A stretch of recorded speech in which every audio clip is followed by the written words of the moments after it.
अस्सलाम वालेकुम दोस्तों, आज की वीडियो जफर तारड़ साहब के नाम मैं डेडिकेट करना चाहूँगा। और ये जो वीडियो है इसमें जो वीड्स है इसका नाम है बहू बूटी। बहू बूटी। अब ये वैसे तो इन्हें शेखुपुरा में जफर तारड़ साहब का ताल्लुक शेखुपुरा से है और शेखुपुरा में आम तौर पे इसको किसान जो है ना पताखा बूटी के नाम से जानते हैं।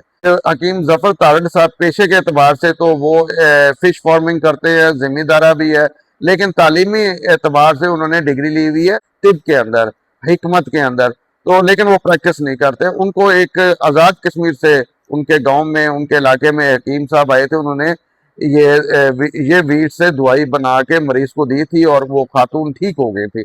तो स्पेशली ये जिगर के कैंसर के लिए, स्पेशली ख्वातीन के छाती के कैंसर के लिए और किसी भी तरह का ग्लैंड कैंसर है उसके लिए बहुत हद तक शाफी है। हाँ, बिल्कुल लास्ट स्टेज ना हो, क्योंकि वीडियो के आखिर में आप उनकी वॉइस भी सुन लीजिएगा, इस तरीके से इस्तेमाल करना है वो भी। तो खुदारा हम जिस जड़ी बूटियों को रद्दी समझते हैं, अल्लाह ने कोई चीज रद्दी नहीं बनाई है।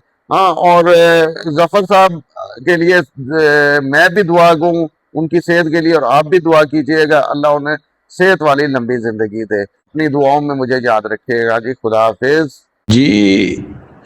राव साहब ये बहु बूटी है।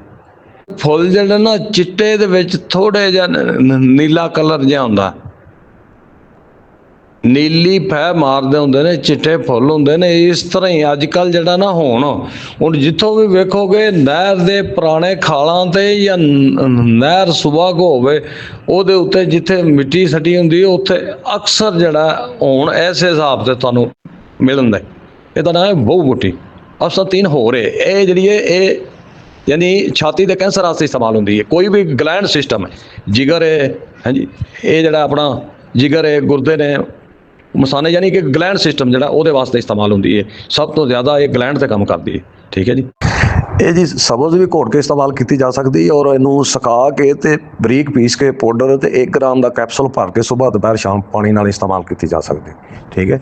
ਇਹ ਸਰ ਤਕਰੀਬਨ ਮਹੀਨਾ ਕੋ ਇਸਤੇਮਾਲ करनी पैनी है। अगर घोट के करो तो सुबह शाम 1 कप सुबह पानी 1 शाम को, अगर कैप्सूल भर के दो 2 महीने इस्तेमाल कर लो। ठीक है। तो इंशाअल्लाह जो है ना वो ठीक होगा। ऑपरेशन अगर करा भी लिया तो फिर भी इस्तेमाल कर सकते हो, क्योंकि अंदरों ख़त्म नहीं होता जी लेज़र ला ला के सारा कुछ।